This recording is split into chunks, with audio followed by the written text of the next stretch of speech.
What's up, guys? My name's Chris. I decided to make this video because I own a Coleman 17B. I wanted to make this video because there's some things that I've noticed that I don't think many people have addressed. So in this video, I'm gonna go over those. If y'all bear with me, I'll get right on it.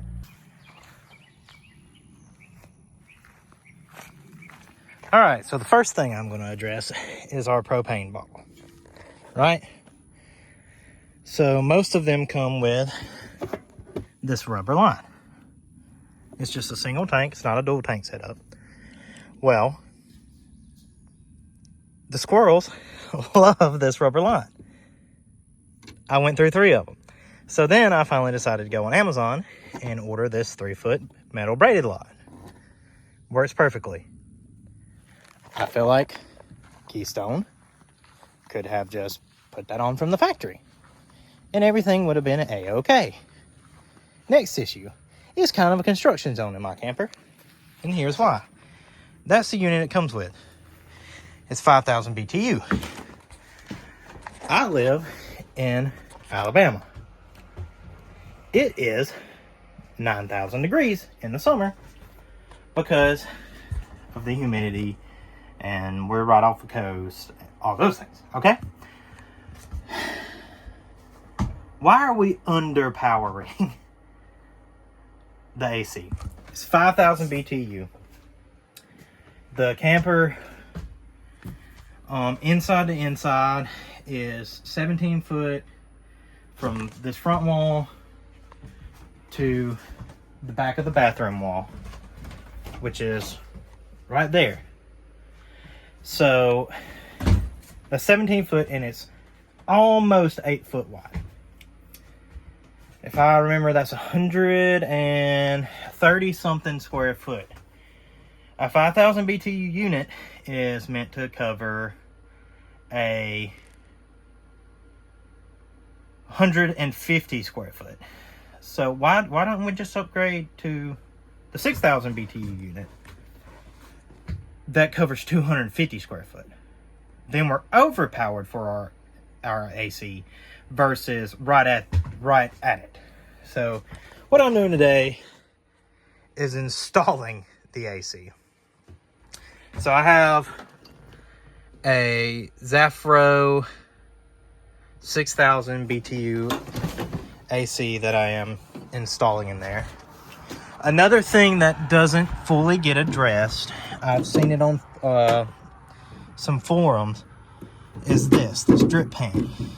Well, my solution is it's not tall enough. So as the fan spins inside this AC unit right here, as it spins, it slings water, and that water slings out of this hole and out of this hole because this lip right here doesn't come up enough. So what I've just done is taken some Dollar Tree, Dollar General, whatever you have in your house, $1 cutting boards, and put them up alongside this opening, which leads under the kind of shelf area. And if you can't see that line, this is where it's dripped before. So my solution is to take these. Now, before you go home and say, hey, I'm going to rip out my AC unit and put in a 6,000, it's a little bit of work. From everything I can tell, obviously they're bigger. Don't get me wrong on that one. They are bigger. This one, they're definitely bigger this way, even though I do believe they measured the same. But this lip right here on these are higher. So I'm probably going to take the grinder here in a second and cut these feet off.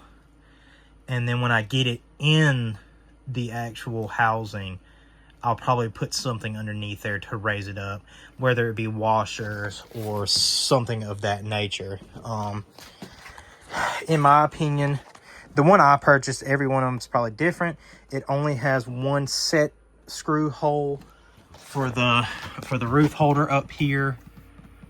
I'll probably pre-drill out 2 more holes just so it has 3. I don't want it falling out as I'm going down the road. So needless to say, you could go the route and cut this and not have to grind those feet off. But for me, I feel like it's easier to grind the feet off than it is to cut the actual trimming of the box. I don't like that idea. But yeah, so I'm gonna bring it out here, grind those feet off, and then get back to the install. All right, I've ground off the feet. Here they are. I've drilled my 3 pilot holes. We're getting ready to put this back in here. My silicone on this is starting to dry. Everything, so I should be pretty well close to getting this thing installed this time. It was a shocker to figure out that it didn't fit, because I thought I measured it right and it fit exactly the same. But I'm gonna get this unit in here, get it set up, and I'll show y'all after. Okay, everybody, it's in there. It's blowing cold. Got it set down to 63. There's the side again, just in case. But yeah, so once you get it in there, you got to put this trim back up, which it doesn't come apart. It's just one solid unit. The rear has a mesh screen in the back that you have to put back on, and I'll show that to y'all.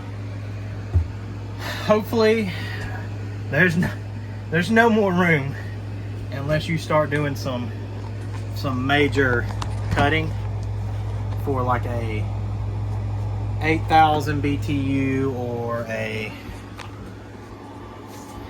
definitely not a 10. You could do rooftop. You'd obviously still have this big ugly thing right here. You can get some cheaper 15,000 BTU and below rooftops though. I would, if you decide to go that route, here's your skylight. Do not put it right here. It's gonna shoot back, hit this door, and then suck all that air right back up, because there's nowhere for it to go unless you want to leave this door open every time. I highly recommend putting it right here, closer towards the front, but towards the middle of where the dinette area is in these. That way you're getting ample, like, blowing from to over here to over here, and you're not having to worry about it sucking its air back up. So if you want to go that route, you can. Just remember, you will still have, there's just a giant hole for this. Like I said, I went with 6,000. Supposed to do 250 square foot, so hopefully it gets this thing cooled down like a freaking ice box in here. That would be nice. I do have one of the evaporative coolers just in case if it doesn't work.